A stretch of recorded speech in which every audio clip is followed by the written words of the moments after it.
नमस्कार दोस्तों, स्वागत है आपका बीआरएच फैक्ट में। तो दोस्तों, आपने खबरों में सुना ही होगा कि पाकिस्तान 5th जनरेशन के लड़ाकू विमान के लिए तुर्की के साथ साझेदारी करने की कोशिश कर रहा है और तुर्की ने भी पाकिस्तान को यह ऑफर दिया है। दरअसल दोस्तों, तुर्की एक 5th जनरेशन का लड़ाकू विमान बना रहा है। इस लड़ाकू विमान का नाम है कान। तुर्की इस लड़ाकू विमान को बनाने के काफी करीब पहुंच चुका है। तुर्की के स्वदेशी 5th जनरेशन के लड़ाकू विमान की पहली उड़ान इसी साल के अंत तक होने की संभावना है। दोस्तों, अब सवाल उठता है कि तुर्की पाकिस्तान को साझेदारी करने के लिए क्यों कह रहा है। और ऐसा नहीं है कि सिर्फ पाकिस्तान को ही कहा है, उसने और भी देशों के साथ संपर्क किया है, जिसमें एक नाम अजरबैजान का भी आता है, क्योंकि अजरबैजान भी तुर्की के काफी करीब माना जाता है। और इसमें कोई शक नहीं है कि तुर्की के पास 5th जनरेशन लड़ाकू विमान बनाने की कैपेबिलिटी है, क्योंकि आप सब जानते ही होंगे कि तुर्की एक नाटो देशों का हिस्सा है और नाटो के देशों के पास जो टेक्नोलॉजी है वो आपस में साझा करते हैं और तुर्की ने इस चीज का फायदा उठाया। लेकिन अब सबसे बड़ी अड़चन आ रही है पैसों की। आप भी जानते हैं कि एक लड़ाकू विमान बनाने में कितना रिसर्च और कितने ज्यादा पैसे लगते हैं और तुर्की की अर्थव्यवस्था इस समय बुरी हालात से गुजर रही है। इसलिए तुर्की चाहता है कि पाकिस्तान और अजरबैजान उसके साथ साझेदारी करे, क्योंकि जब ये लड़ाकू विमान बनकर तैयार हो जाएगा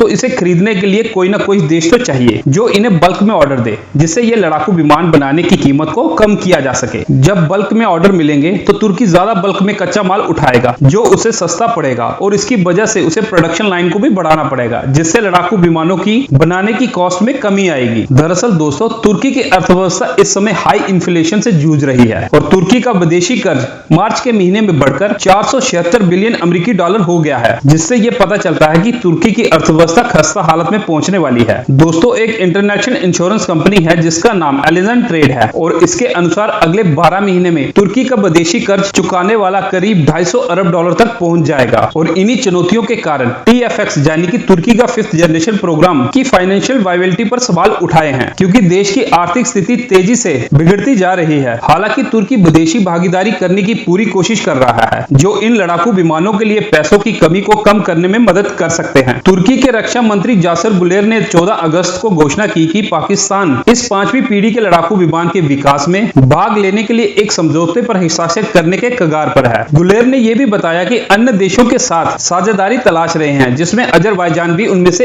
एक है। दोस्तों, अब सवाल उठता है कि पाकिस्तान को औपचारिक रूप से तुर्की के कार्यक्रम में शामिल होना चाहिए या नहीं, क्योंकि पाकिस्तान ने पहले JF-17 पर चीन के साथ सहयोग किया था, जिसमें पाकिस्तान के एरोनॉटिक्स कॉम्प्लेक्स और चीन के चेंगडू एयरक्राफ्ट कॉर्पोरेशन द्वारा संयुक्त रूप से निर्मित किया गया है और पाकिस्तान को इसका पछतावा हमेशा रहेगा। लेकिन अजरबैजान ने TFX कार्यक्रम में भाग लेने की गहरी रुचि दिखाई है। दोस्तों, तुर्की और अजरबैजान ने TFX कार्यक्रम के विभिन्न पहलुओं पर सहयोग का पता लगाने के लिए एक प्रोटोकॉल पर हस्ताक्षर किए हैं, जिसमें तुर्की की वायुसेना के लिए डिजाइन किया गया 5वीं पीढ़ी का राष्ट्रीय लड़ाकू विमान कान के विकास भी शामिल है। जबकि तुर्की की डिफेंस इंडस्ट्री एजेंसी ने TFX कार्यक्रम के संबंध में पाकिस्तान की वर्तमान स्थिति के बारे में कोई स्पेसिफिक डिटेल नहीं दी है। डिफेंस एक्सपर्ट ने स्वीकार किया है कि अजरबैजान कार्यक्रम के लिए फाइनेंशियली सहायता देने के लिए तैयार है। हालांकि यह सवाल बनता है कि पाकिस्तान अपनी फाइनेंशियली कंडीशन को देखते हुए मेज पर क्या ला सकता है। विशेष रूप से TFX कार्यक्रम 27 दिसंबर 2023 में पहली उड़ान भरने के लिए तैयार है। दोस्तों, अब देखने वाली बात यह है कि पाकिस्तान के पास तो पैसा है नहीं, वैसे भी पाकिस्तान पैसा मांगने में विश्वास रखता है। अब पता नहीं पाकिस्तान तुर्की को क्या दे पाएगा। आपको क्या लगता है